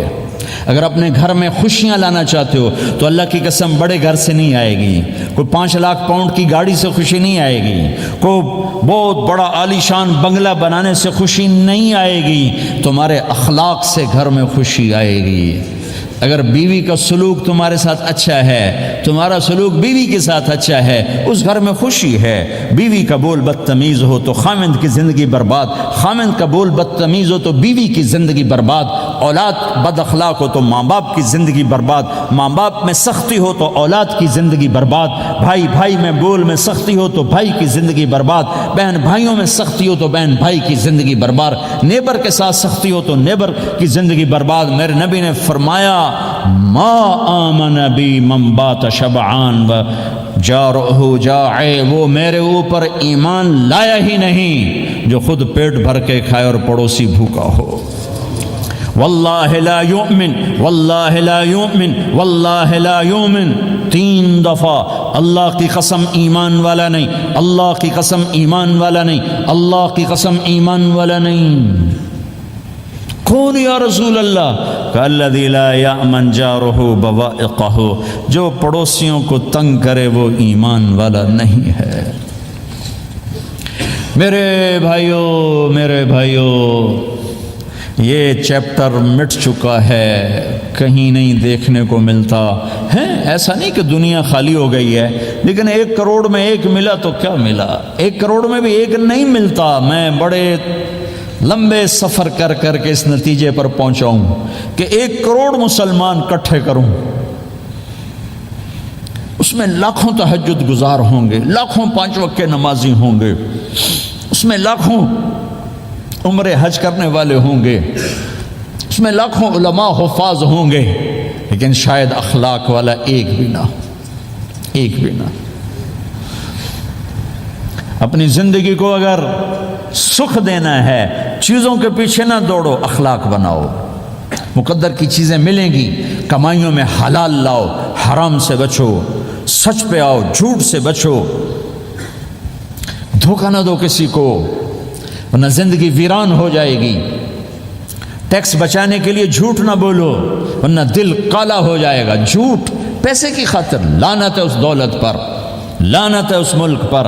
ہے کیا مثالیں اس امت نے قائم کی ہیں، اچھوں سے برے، بروں سے اچھے ہمیشہ پیدا ہوتے چلے آئے۔ یزید فاسق، فاجر، ظالم، 3 بر اعظم کی حکومت چھوڑ کے مر رہا ہے، 34 سال کی عمر، اور بعض آتا ہے 38 سال کی عمر، 40 سال کو نہیں پہنچا، 40 سال سے پہلے مر گیا۔ اس کا بیٹا معاویہ بن یزید رضی اللہ تعالی عنہ، 3 بر اعظم کی حکومت، 3 بر اعظم کی حکومت، 40 دن حکومت کی، 40 دن پھر اپنے سارے خاندان کو اکٹھا کیا اور کہا دیکھو لوگو، جس حکومت کے نیچے حسین کا خون گرا ہو میں اس حکومت پہ لعنت بھیجتا ہوں۔ یہ ہے تمہاری حکومت، جس کو مرضی دے دو، مجھے نہیں چاہیے۔ 3 بر اعظم کی حکومت چھوڑ دی صرف 22 سال کی عمر میں، 22 سال کی بھرپور جوانی کی عمر میں حکومت کو لات مار دی۔ میں چند پاؤنڈ کے لیے سچ کو لات مار دوں؟ میں چند پاؤنڈ کے لیے انسانوں کو دھوکہ دوں؟ تو بھائیو سچ کے عادی بنو۔ بڑا عالی خلق ہے سچ بولنا، بڑے عالی اخلاق ہیں لوگوں کو نفع پہنچانا، لوگوں کے سامنے میٹھا بنو، کڑواہٹ اندر رکھو، مٹھاس تقسیم کرو، پوری دنیا میں دین زندہ ہوگا۔ اس نقل و حرکت، یہ دعوت کی نقل و حرکت، میں بولٹن میں آج سے 31 سال پہلے بھی آیا تھا۔ 20 آدمی نہیں اکٹھے کر سکے تھے ہم، سارے دن کے گشتوں کے بعد۔ ایک گرجا مسجد تھا اس وقت، تو ہم کو 50 آدمی اکٹھے نہیں کر سکے تھے۔ آئیے ہزاروں کا مجمع ہے، اس کے پیچھے پتہ نہیں کتنی محنتیں ہوئی ہیں، تب جا کر یہ رنگ بنا ہے، اس لیے کہ شکل بنی ہے، اس میں رنگ بھرنے کی ضرورت ہے، اور وہ ہے میرے نبی کے اخلاق، میرے نبی کی مبارک زندگی، جس میں درگزر، جس میں معاف کرنا، جس میں میٹھا بول، جس میں چھوٹا بن جانا اور دوسرے کو بڑا بنانا، جس میں سچ بولنا، جس میں دھوکے سے بچنا، یہ مسلمان کی شان ہے۔ تو ہمارے تو نوجوان یہاں کی لڑکیوں کو دھوکہ دیتے ہیں، پیپر بنانے کے لیے یہاں کی لڑکیوں سے شادی کرتے ہیں، ان کی زندگیاں برباد کر دیتے ہیں، اپنا ایمان خراب کرتے ہیں، ان کی زندگی خراب کرتے ہیں۔ مسلمان ہی دھوکے باز بن جائے تو لوگوں کو راہبر کون بنے گا؟ تو میرے بھائیوں اللہ اس کے رسول کو ڈھونڈنے کے لیے یہ تبلیغ کی محنت ہے، در در پھرو، اور یہ 2 باتیں بن جائیں، ایک ہماری عبادات ٹھیک ہو جائے، ایک ہمارے اخلاق ٹھیک ہو جائے۔ اس کو لے کر جب ہم پھریں گے تو اللہ کے فضل سے ایک لہر چلے گی جو دنیا کے ہر آخری کونے تک پہنچے گی، ہر گھر کو اللہ تعالیٰ توحید کے نور سے روشن کر دے گا۔ اس کے لیے ہم وقت مانگتے ہیں کہ یہ ایک زندگی ہے جو میرے 1.25 گھنٹے کی تقریر سے 1.5 گھنٹے کی تقریر سے قابو میں نہیں آئے گی۔ اس کو سیکھنے کے لیے وقت مانگتے ہیں۔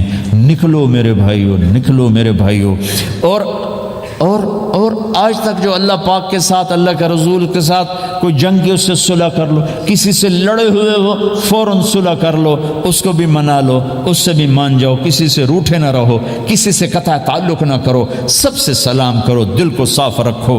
ابو دجانہ جیسی ہستی فرماتے ہیں کہ میری بخشش کا عمل یہ ہے کہ زبان سے دکھ نہیں دیا، دل میں بغض کوئی نہیں، اور وہ کہتے ہیں یہ میرا سب سے بڑا عمل ہے۔ یہ اپنے نبی کے اخلاق میں 2 باتیں لے لیں، اس زبان سے کسی کو دکھ نہ پہنچے، دل میں کتنا ہی لوگ ستائیں، بغض نہ رکھو، صاف کرو، دھو دو، اور فرائض میں نماز چھوٹے نہیں، اور پھر اس کو لے کر یہ امت پھرے، چونکہ اس امت کا کام بیٹھنا نہیں ہے، اس امت کا اجتماعی جرم ہے کہ انہوں نے اللہ کے دین کے لیے پھرنا چھوڑ دیا، اس امت کی اجتماعی خطا ہے کہ انہوں نے اللہ کے پیغام کو آگے پہنچانا اس کو اپنا کام نہ سمجھا، اس کے لیے پھرنا چھوڑ دیا تو اپنے بھی ہاتھوں سے نکل گئے، پرائے تو پہلے ہی پرائے تھے۔ تو میرے بھائیوں اس کے لیے نیت کرو، ارادے کرو۔ جو بھائی یہ تیار ہوں 1 دسمبر کے آخر تک تو وہ کھڑے ہو کر ذرا اپنے ناموں کا اظہار فرما دیں، اور یہ جو چھٹیاں آ رہی یہ ساری چھٹیاں لگانے کے لیے جو نوجوان تیار ہوں وہ بھی کھڑے ہو کے اپنی شکلیں زیارت کروا دیں، اللہ بھی راضی ہو جائے، اللہ کا نبی بھی راضی ہو جائے۔ جلدی سے کھڑے ہو کر بتا دیں،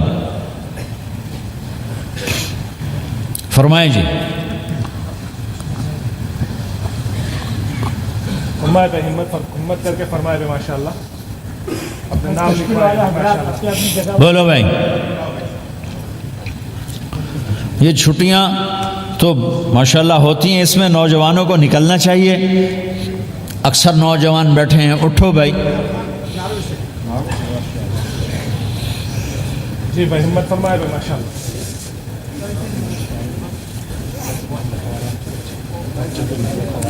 جلدی فرمائے بھائی، جلدی فرمائے۔ ایسے نہیں ہوگا، پہلے 4 مہینے دینا پھر سنوں گا۔ بیٹھ جاؤ، یہاں سوال نہیں کیا جاتا۔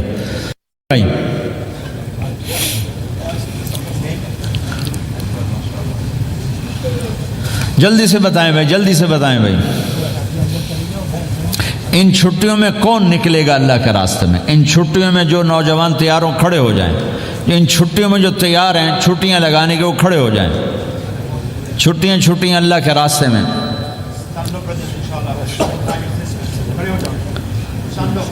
ہاں بھائی فرمائیں جی، فرمائیں جی بھائی، اور آپ کے لیے آسان کر دیتا ہوں، آج کیا تاریخ ہے بھائی؟ 22 نومبر۔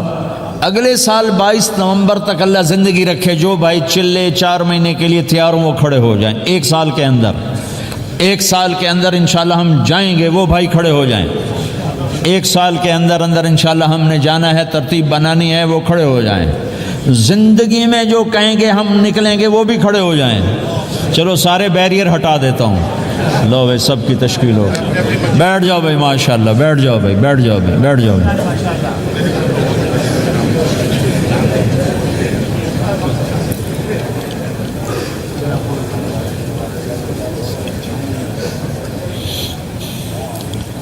ہاں میں بیٹھ جا، میں دعا کرتے ہیں۔ دعا سے پہلے تھوڑی سی بات کرنا چاہتا ہوں، سن لیں پھر انشاءاللہ دعا کرتے ہیں۔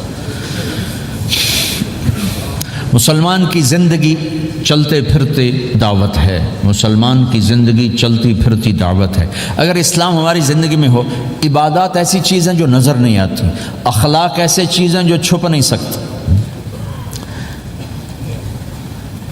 اخلاق ایک ایسی صفت ہے جس کو آپ چھپا نہیں سکتے، بد اخلاقی ایسی برائی ہے جس کو آپ چھپا نہیں سکتے۔ شراب تو چھپ سکتی ہے، اندر کمرے میں بیٹھ کے پی لے، روزہ چھپ سکتا ہے، نہیں رکھا کسی کو کیا خبر، نماز بھی چھپ جاتی، نہیں خبر پڑھی ہے کہ نہیں پڑھی، لیکن برے اخلاق بھی نہیں چھپتے اور اچھے اخلاق بھی نہیں چھپتے۔ ایک اچھے اخلاق خوشبو کی طرح مہکتے ہیں اور برے اخلاق گندگی طرح بدبو چھوڑتے ہیں۔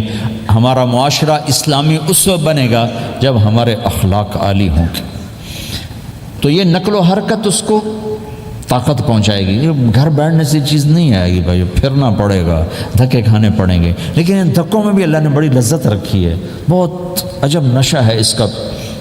جنید جمشید مجھے پہلی دفعہ ملا 97، جب وہ بہت بڑا اس وقت تھا، وہ لیجنڈ گلوکار، تو اس نے مجھ سے کہا کہ مولانا جس گلیمر کو پاکستانی نوجوان خوابوں میں دیکھتے ہیں وہ گلیمر مجھے فزیکلی حاصل ہے، لیکن میرے اندر اندھیرا ہے، روشنی نہیں، خالی ہے۔ کیوں؟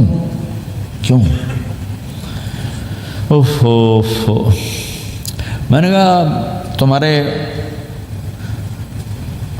سیدھے گھٹنے میں درد ہو، تم الٹے گھٹنے میں دوا لگاؤ تو فائدہ ہوگا کہ نہیں؟ میں نے کہا اندھیرا تمہاری روح میں ہے اور تم روشن کر رہے ہو جسم کو، کبھی میوزک سے، کبھی کسی چیز سے، کبھی کسی چیز سے، تو عورت، شراب، میوزک، ان کا روح میں کوئی واسطہ ہی نہیں، یہ روح تک جاتی نہیں، ان کی پینیٹریشن جسم تک ہے اور جسم کو کنٹرول روح کرتی ہے۔ جب روح میں بھوک اٹھتی ہے تو وہ پریشانی میں کی شکل میں ظاہر ہوتی ہے۔ تم اللہ سے تعلق بنا لو، یہ سب کچھ ٹھیک ہو جائے گا۔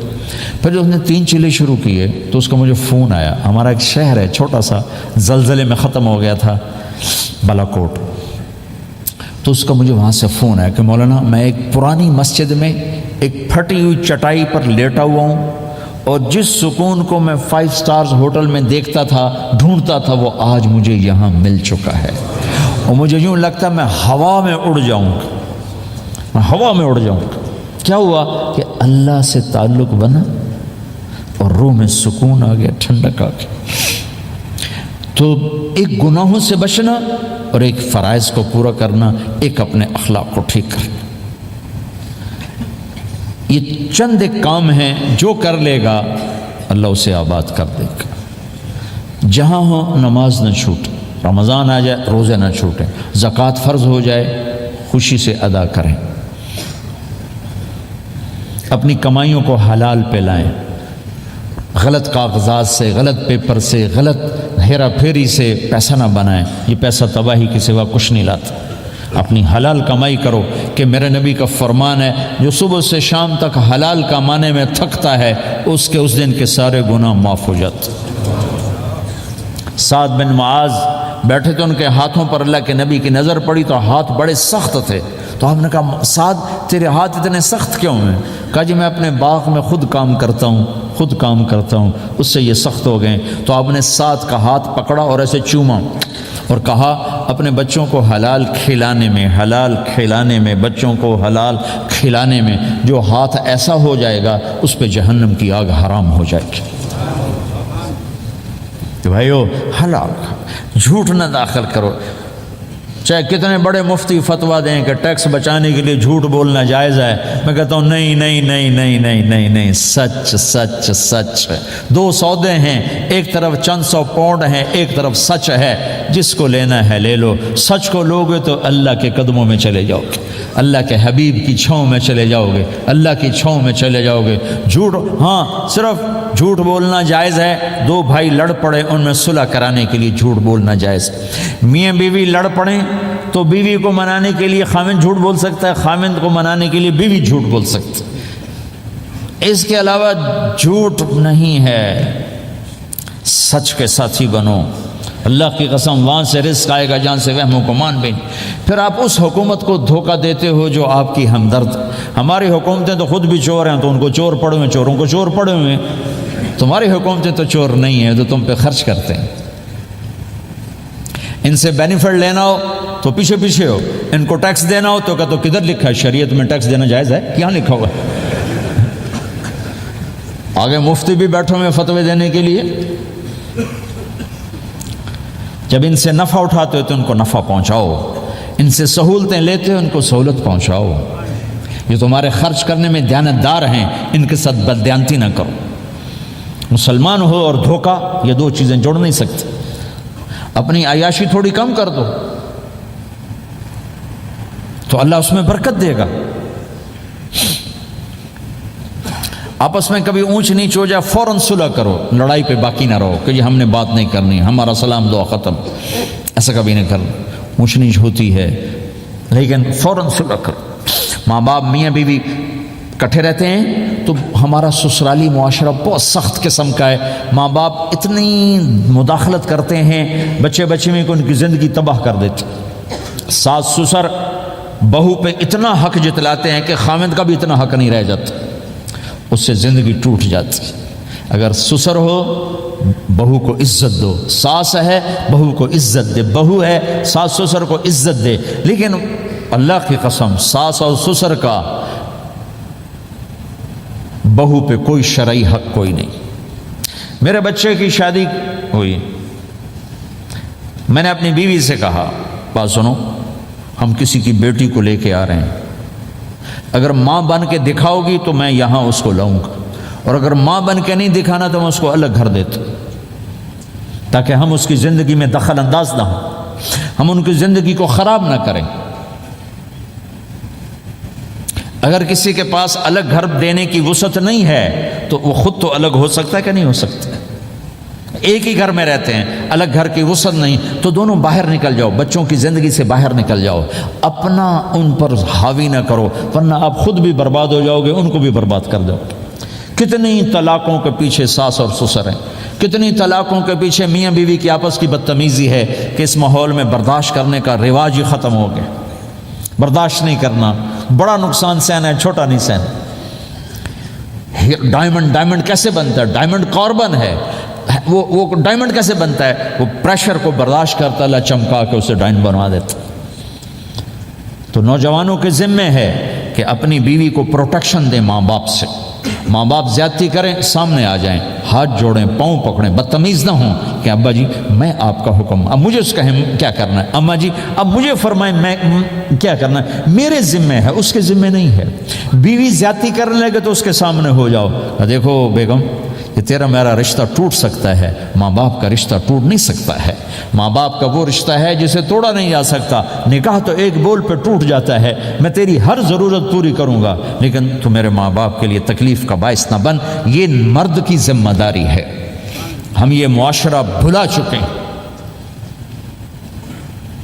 ہمارے پڑوسی ذمہ دار تھے، ان کے بچے کے نکاح میں گیا تو وہ مجھ سے کہنے لگے مولانا میری بیگم نے مجھ سے کہا کہ دیکھو ہم زندگی گزار چکے ہیں، اب یہ بچے زندگی شروع کرنے لگے ہیں، تو پہلے میرے بیٹے کے لیے الگ گھر بنا اور اس کی بیوی کی ڈولی کو وہاں لے کے آ، میرے گھر میں نہ لانا کہ ایسا نہ ہو ہم میاں بیوی بچوں کی زندگی خراب کر دیں۔ تو پہلے میں نے بیٹے کا گھر بنایا ہے، اب اس کی شادی کر رہا ہوں، اس کی بیوی کی ڈولی وہاں اترے گی، میرے گھر میں نہیں اترے گی کہ ہم دونوں میاں بیوی کہیں ان کو خراب نہ کر بیٹھے۔ ہر آدمی کے پاس تو اتنے وسائل نہیں ہیں کہ وہ الگ گھر دے، لیکن یہ وسائل تو سب کے پاس ہیں کہ ان کی زندگی سے نکل جائے۔ ہاں ان میں کوئی کھٹپٹ ہو جائے تو صلح کرانے آئیں، لیکن ہوتا کیا ہے کہ لڑکے کے ماں باپ اپنے بیٹے کے حمایتی ہوتے ہیں، لڑکی کے ماں باپ اپنی بیٹی کے حمایتی ہوتے ہیں، اور آپس میں جنگ شروع ہو جاتی۔ نہ یہ نیچے ہوتا ہے نہ وہ نیچے ہوتا ہے۔ نئی نئی شادی ہوتی، زندگی گزارنے کا پتہ نہیں ہوتا، ٹھوکریں کھاتے ہیں تو ان کو سنبھالنے کی ضرورت ہوتی ہے، لیکن ہوتا کیا ہے کہ ماں باپ اپنے بیٹے کے کان میں نہ بیوی کی شکایتیں لگاتے رہے، یہ کرتی ہے، یہ کرتی ہے، یہ کرتی ہے، اور وہ بچی کو اس کے ماں باپ کہتے رہے یہ کرتے ہیں، یہ کرتے ہیں، یہ کرتے ہیں۔ زبان پر ٹیپ لگا لو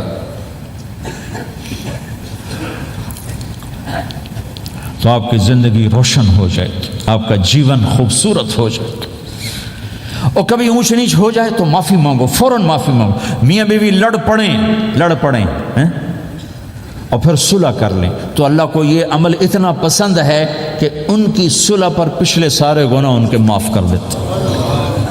قرآن کی ایک آیت اتری ہی میاں بیوی کی لڑائی پر تھی۔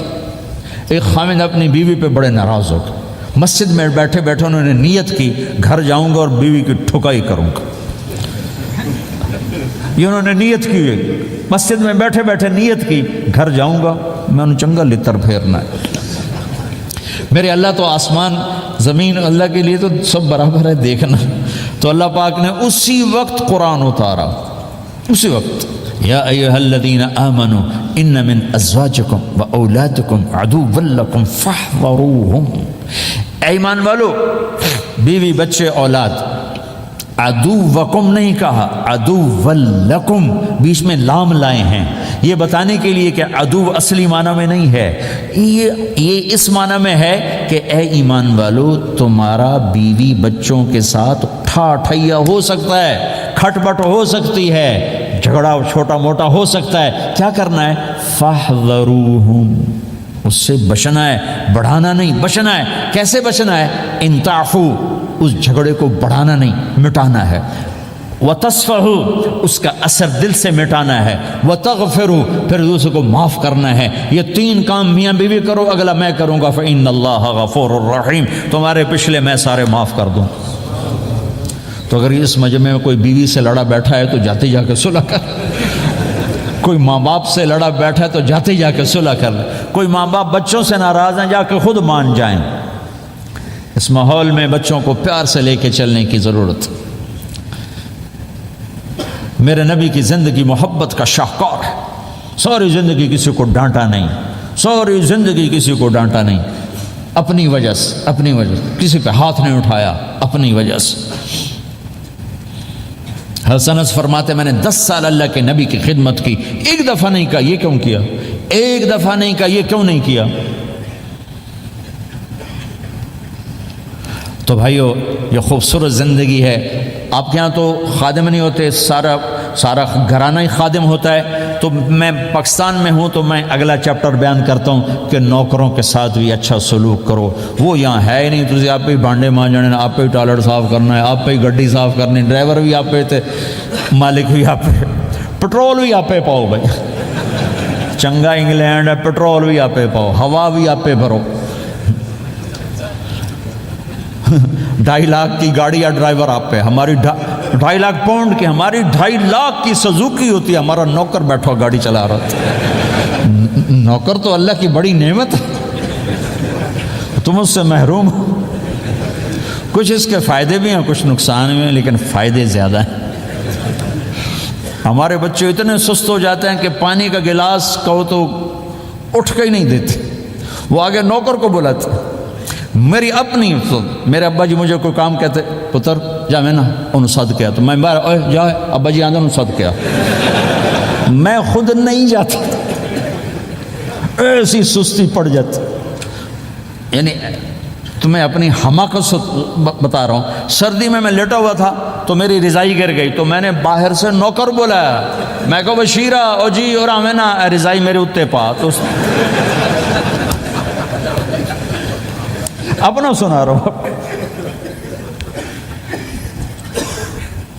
لیکن آپ جہاں جاب کرتے ہیں، جہاں آپ جاب کرتے ہیں وہاں دیانتداری سے جاب کرو، دھوکہ نہ ہو، فریب نہ ہو، فراڈ نہ ہو۔ آپ بھی کہیں ملازم تو ہیں، کہیں کام کر رہے ہیں، کوئی آپ کی دکان پہ کام کر رہا ہے، گھروں میں کام کرنے والے ہیں، دکانوں پہ کام کرنے والے تو ہیں۔ اور جن لوگوں کے پاس پیپر نہیں ہوتے ان کو اتنے تھوڑے پیسے دیتے ہیں کہ وہ بیچارے روٹی بھی نہ کھا سکے، تو بھائی یہ لینے چونکہ ان کو پتہ ہے کہ بیچارہ پھنسا ہوا ہے اور کہیں نہیں جا سکتا ہے۔ تو ایسا نہ کرو، یہ ظلم نہ کرو۔ اول تو ایسے لوگ رکھو نہیں، تمہارے لیے قانون اور اس کی گنجائش کوئی نہیں۔ لیکن اگر کوئی اس طرح رکھتا ہے تو پھر یہ ظلم نہ کرے کہ 100 کی بجائے 10 پاؤنڈ دے رہا ہو کہ بھائی لینے تو لے لو، اس کو پتہ ہے اس بیچارے نے کہیں نہیں جانا۔ ایسے ظالم نہ بنو۔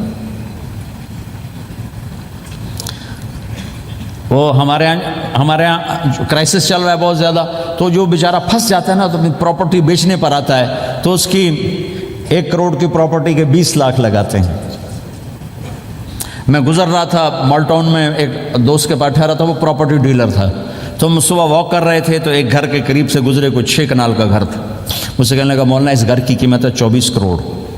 24 کروڑ کا گھر ہے فزیکلی، لیکن اس کا مالک پھنس چکا ہے قرضوں میں، اب اس کو بیچنا چاہتا ہے تو 18 کروڑ سے اوپر 1 پیسہ نہیں کوئی لگا رہا، اور یہ اس بیچارہ بیچے گا، یہ 8 کروڑ کا لاس لے کر 6 کروڑ کا لاس لے کر بیچے گا چونکہ یہ پھنس چکا ہے۔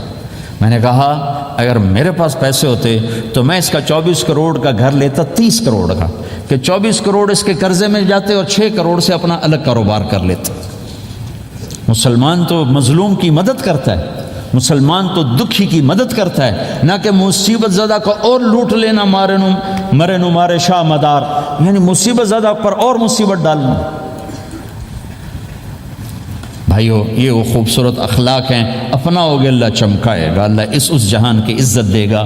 اور ایک آخری میری بات ہے، بہت بڑا مجمع ہے، بہت سارے نوجوان نظر آ رہے ہیں، آج تک جو اللہ رسول سے جنگ کی اس سے صلح کر لیں، جو گناہ کی اس سے معافی مانگ لیں۔ ادھر ہم معافی مانگیں ادھر اللہ معاف کر دے گا، ادھر ہم توبہ کریں گے ادھر اللہ معاف کر دے گا۔ اور آپ تو ماشاءاللہ سارے بہت اچھے بیٹھے ہوئے ہیں۔ میرا ایک شاگرد ہے مولوی امجد، کراچی میں امام مسجد، اس کے پڑوس میں ایک عورت تھی، وہ لڑکیاں سپلائی کرنے کا کام کرتی تھی۔ کتنا ذلیل کام ہے، اور سال ہا سال سے اس کے بیٹے سے اس میرے شاگرد نے دوستی لگائی اور میرے بیان کی کیسٹ دے دی، کہا بھائی یہ سن لینا، میرے استاد جی کی کیسٹ ہے۔ اس نے گھر میں جا کے لگا لی، اس کی ماں چلتے پھرتے کانوں میں آواز پڑ رہی ہے، آخر وہ آ کے بیٹھ گئی، کہنے لگی سنا، مجھے بھی سنا۔ تو اس نے سارا سنا، پھر کہا دوبارہ سنا، پھر سنا، کہا دوبارہ سنا، پھر سنا۔ تو کہنے لگی یہ کون ہے؟ کہا پتہ نہیں کون، تمہیں کس نے دی؟ کہا یہ امام مسجد نے۔ تو بچے کا ہاتھ پکڑا اور آ گئی دروازے پر، اس وقت لوگ تراویح پڑھ کے باہر نکل رہے تھے، کہنے میں نے امام صاحب سے ملنا ہے۔ وہ آ گئے، کہا جی یہ کیسٹ آپ نے دی؟ کہا جی۔ یہ کون ہے؟ کہا میرے استاد ہیں۔ کیا نام ہے؟ طارق جمیل۔ اچھا، انہوں نے توبہ کی بڑی بات بتائی ہے، تمہیں پتہ ہے نا میرا کیا کام ہے؟ ہاں۔ کہا میری توبہ قبول ہو سکتی ہے؟ کہا کیوں نہیں اماں جی، ہو سکتی۔ کہا ٹھیک ہے، پھر میں اللہ کو گواہ بناتی ہوں، میری توبہ۔ اور اس نے مسجد میں آنا شروع کر دیا تراویح میں، 5واں روزہ ہے، اور دعا مانگتی ہے اللہ اگر میری توبہ قبول ہے تو مجھے اپنے پاس بلا لے، یا اللہ اگر میری توبہ قبول ہے تو مجھے اپنے پاس بلا لے۔ 29ویں روزے سجدے کی حالت میں اللہ نے اٹھا لیا۔ ساری زندگی کام کیا؟ لڑکیوں کی سپلائی، اتنا بدترین کام، اور موت آئی رابعہ بصری جیسی۔ یہ ہے توبہ کا کمال، کہ اللہ کی رحمت سے کبھی نا امید نہیں ہونا چاہیے۔ اللہ کوئی تھانے دار نہیں ہے کہ اس نے چھتر پھیرنا ہے، اللہ کریم ہے، مہربان ہے، ہمارا دوست ہے، ہمارا رب ہے۔ تو جب کبھی خطا ہو فوراً توبہ کرو، فوراً توبہ کرو، انشاءاللہ ایک دن آئے گا کہ اللہ ہمیں اپنی توبہ پہ پکا کر دے گا۔ تو یہ نیت تو کرو سارے جتنے بیٹھے ہو، بوڑھے جوان، کہ پچھلے پر ہم توبہ کرتے ہیں۔ کرتے ہو نیت؟ کہو یا اللہ میری توبہ، پھر کہو یا اللہ میری توبہ، پھر کہو یا اللہ میری توبہ۔ اگر یہ آپ نے سچے دل سے کہا ہے تو آپ کو مبارک ہو، آپ کے سب گناہ معاف ہو گئے، سارے معاف ہو گئے۔ حقوق باقی ہیں، علماء سے پوچھ لینا ان کی ادائیگی کیسے کرنی ہے، گناہ سارے معاف ہو گئے۔ اور آئندہ اگر کبھی توبہ ٹوٹے تو پھر کر لینا، پھر کر لینا، پھر کر لینا، میرے رب کی رحمت پہ کوئی اثر نہیں پڑتا۔ لن تبلغوا ضری فتضرونی ولن تبلغوا نفعی فتنفعونی۔ یہ میرے رب کی صفت ہے۔ وہ کہتا میں نفع سے بھی پاک ہوں، نقصان سے بھی پاک ہوں، نہ کوئی مجھے نفع پہنچا سکتا ہے نہ کوئی نقصان پہنچا سکتا ہے۔ تو میرے گناہوں سے اس کو کیا گھاٹا پڑتا ہے؟ مجھے گھاٹا پڑتا ہے۔ لہٰذا جب بھی ہم معافی مانگیں گے وہ خوشی سے معاف کریں گے، جب بھی توبہ کریں گے خوشی سے قبول کریں گے، ٹھیک ہے نا؟ سارے نیت کرتے ہو؟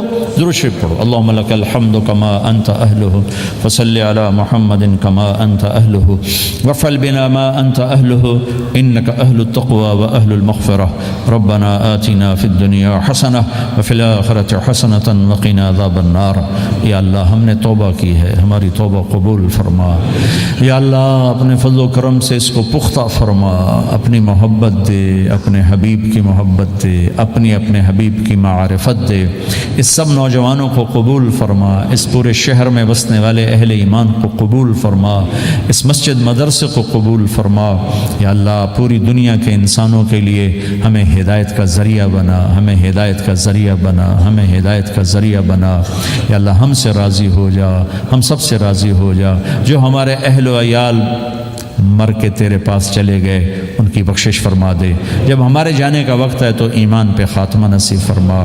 یا اللہ ہمیں بیماریوں سے نجات دے، دکھ دردوں سے نجات دے، قرضوں سے پریشانیوں سے نجات دے، ہمیں کشادہ زندگی عطا فرما، ہمیں حلال کشادہ رزق عطا فرما، جسمانی ایمانی صحت مقدر فرما، ہر قسم کے دکھ درد ہمارے جسم سے چن لے، ہمیں عافیت صحت والی زندگی دے، اپنی اطاعت میں تھکنے والا بدن دے اور اپنے راستے میں خرچ کرنے والا مال دے، اور آپس میں الفت اور محبت دے، ہمارے اندر کے بغض نکال دے، حسد نکال دے، نفرتیں نکال دے، ہم سب سے راضی ہو جا اور ہمیں اپنے سے راضی کر لے۔ وصلی اللہ تعالی النبی الکریم، آمین برحمتک یا ارحم الراحمین۔ بھائی راستہ دے دینا، مسافہ نہ کر۔